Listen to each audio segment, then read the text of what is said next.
So to conclude this unit on determinants, we're going to look at the Jacobian determinant and how it plays a role in multivariable integration. So we'll define the integral and derivative in this clip, and then we'll do the change of variables formula in the next clip that shows how the Jacobian determinant is used. So I'm not going to give a completely rigorous definition of integration, so I'll put quotation marks around this, although this is actually very, very close to the definition of the Lebesgue integral, and could be made precise with a little bit more detail. So let's see. So for some nice subset of Rn, and if we have a function on omega, say that's continuous, I'm just going to define the integral for continuous functions for now. The integral of f over omega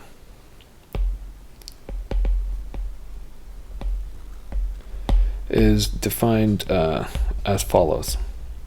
It's a bit of a procedure. So first off, what we're going to do is we're going to cut up omega into sets that are small enough that f doesn't vary by more than epsilon on any set. Okay, so we're going to let b of epsilon be a cover.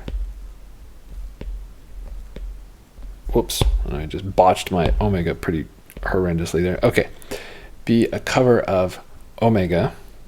And so there'll be like B1, B2, these are the boxes in my cover.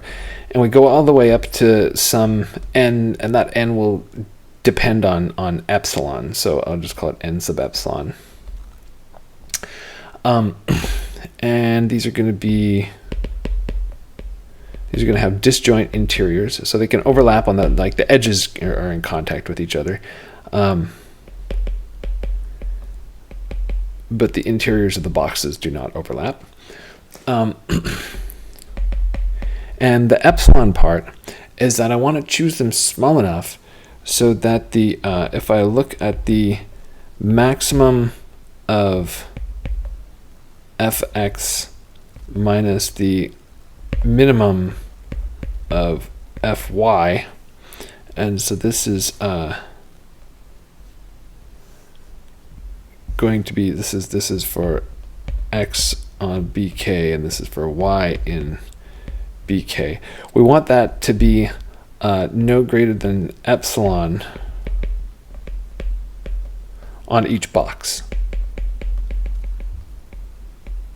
Okay, so I cut it up into a whole bunch of boxes so that on each box the function value doesn't change very much. Yeah. And then I say that the integral of f over omega is the limit as epsilon goes to 0, or infimum over positive epsilon, either way it'll give you the same thing, of the sum k equals 1 to an epsilon f of xk times the volume of bk, where xk is just some point in bk. And if f is continuous, it doesn't matter which one you choose. So you could choose xk to be the center point of bk. That's a well-defined thing. You could choose it to be the point of bk that's closest to the origin. You could choose it to be the point where f assumes its maximum. Whatever. It'll not matter. You can prove that it doesn't matter. Okay, so then honest definition for the derivative for omega in Rn. Oh, by the way, just a little side note. The definition of integration that you know from calculus, the Riemann integral, works by cutting up the domain, so like cutting up omega into smaller and smaller pieces, taking the limit that way. This one, I'm actually cutting up the range by making the difference between f values smaller and smaller. So this is Lebesgue's definition of the integral, as opposed to the Riemann definition of the integral that you learned in your previous calculus course. So for omega in R, and a function from omega to Rn, so you could think of U as being a vector field, but it's going to be our reparametrization. That's how we're going to use it. Anyways, it's a nonlinear transformation from Rn to Rn typically. We say U is differentiable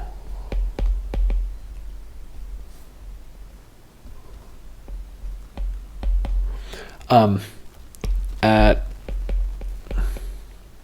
some point x, if and only if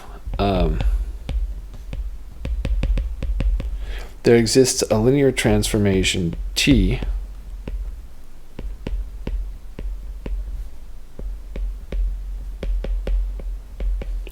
that approximates U at this point.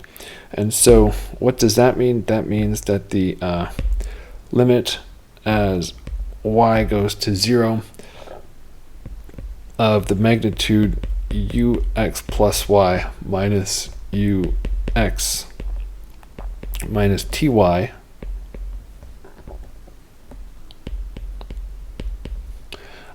over y is equal to 0. So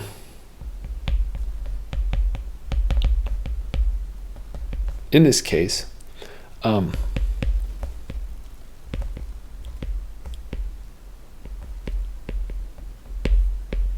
the unique operator T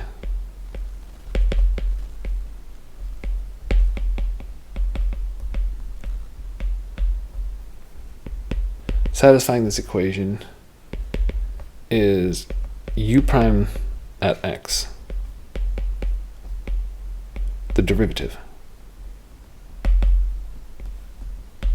So that's how we define differentiability and the derivative. So the interpretation of this is that if you look at the numerator, what that's saying is that U, if I look at the value of U at a point near x, so I just perturb it by y, then this is approximately the same thing as the value of U at x plus some linear term, which is U prime x applied to y. So that thing inside the parentheses there, this guy here in the blue box, that's an operator, right? So this is the value at x plus some linear term. So we say it's well approximated by a linear function locally. For U of x with component functions denoted by U1, U2, and so forth. So those are the names of our component functions or coordinate functions.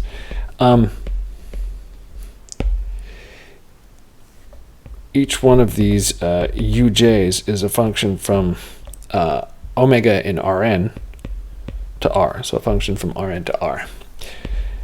Let's let dkuj be the derivative of uj with respect to the kth variable. So the derivative of the jth component function with respect to the kth variable. Okay, so then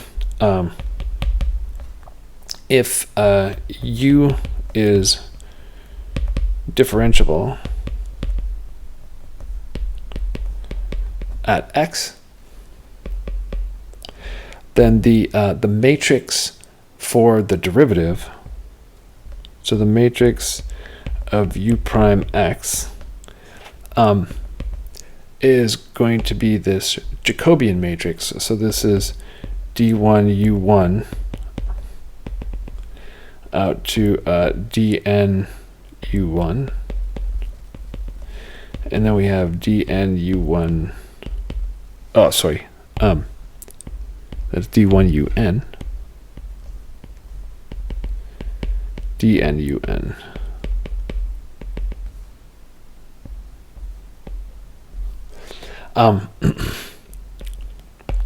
And so that first row, so that's that row vector, is all of the different partial derivatives of u1.